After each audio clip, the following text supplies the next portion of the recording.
On June 29th, 2021, I published my first ever video to YouTube, and it completely changed my life.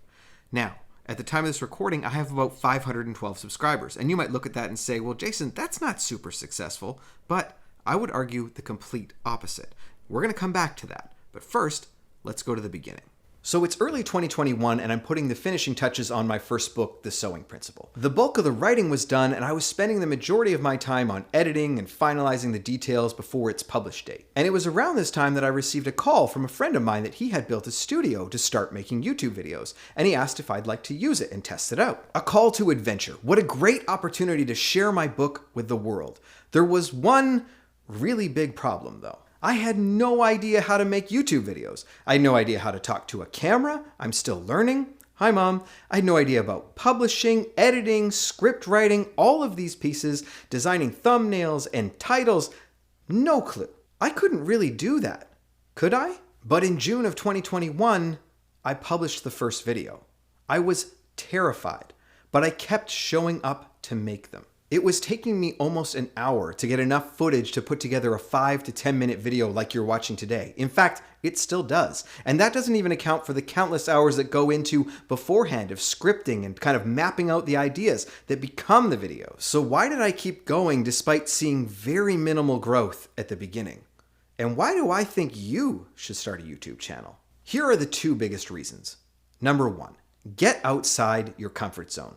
I've heard it said once that growth happens outside your comfort zone. And there are so many parts of this process that are way outside my current skill set and comfort zone. The filming process is rough. I've made so many mistakes, had a few small wins here and there, but so many quote-unquote failures and learning opportunities along the way. I figure out one part of the process of creating and publishing YouTube videos only to feel like I've come just to the crest of a hill, just to look out and see a mountain range of more hiking in front of me, of more opportunities to learn, more pieces to the equation of what makes a great YouTube video. And you can't actually fail when you're on YouTube. You can quit, but you can't fail because there's always an opportunity to learn something new. I actively want these videos to connect with and impact more people, but that requires me to continue to learn about you, to continue to learn about YouTube, about how the entire process comes together to create impacting content. And I'm on this path to continue to simply learn to make better videos. At the time of this filming, the videos on this channel have almost 200,000 views.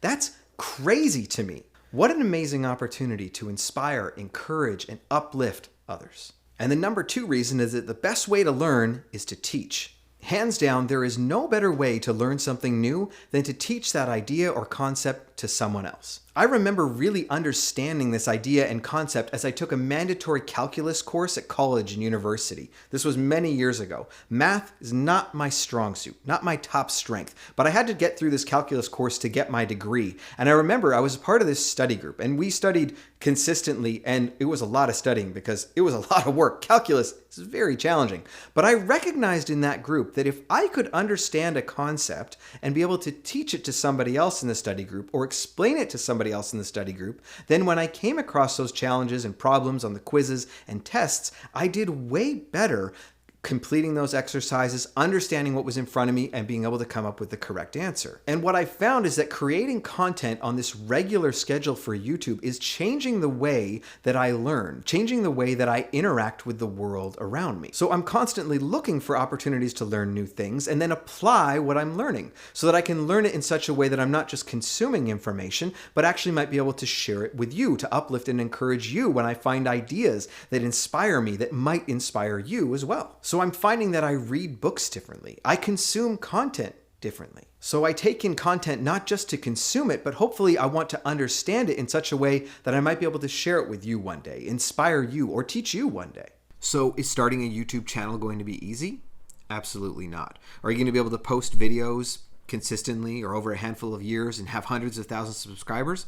Also, that's probably a no. But as I rewatched my very first video right now, which is super awkward by the way, I can tell you with 100% certainty that I have made tremendous gains in my ability to speak to you to the camera just like I am right now. And I want to encourage you that when that call to adventure comes, run towards the door.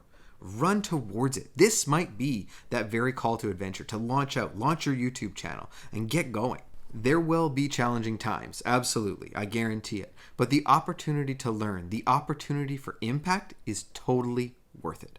I'll see you in the next video.